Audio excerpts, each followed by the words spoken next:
మనిషికి మంచి నేర్పు ఉంది, చదువు ఉంది, కానీ జీవితం ఎప్పుడూ గందరగోళంగానే ఉంటుంది. జ్ఞానాన్ని బట్టే మనం జీవించే విధానం ఉంటుంది.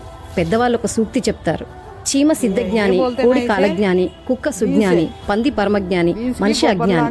చీమ ముందుగానే ప్లాన్ చేస్తుంది, కోడి టైంకు మేల్కొంటుంది, కుక్క యజమానిపై విశ్వాసంగా ఉంటుంది, పంది బురదలో ఉన్న హ్యాపీగా ఉంటుంది, ఎలాంటి వాతావరణాన్నైనా తట్టుకుంటుంది.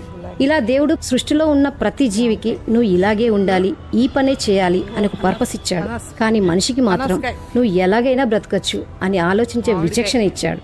కానీ మనిషి జంతువులు చూపిస్తున్న ఈ చిట్టి గుణాలను కూడా మర్చిపోతున్నాడు. మనిషిగా పుట్టడం మన చేతిలో లేదు, కానీ మనిషిగా బ్రతకడం మన నిర్ణయమే కదా. జ్ఞానం అంటే పుస్తకాలు కాదు, వినయం, వివేకం, మర్యాద, సహనంతో బ్రతకడం.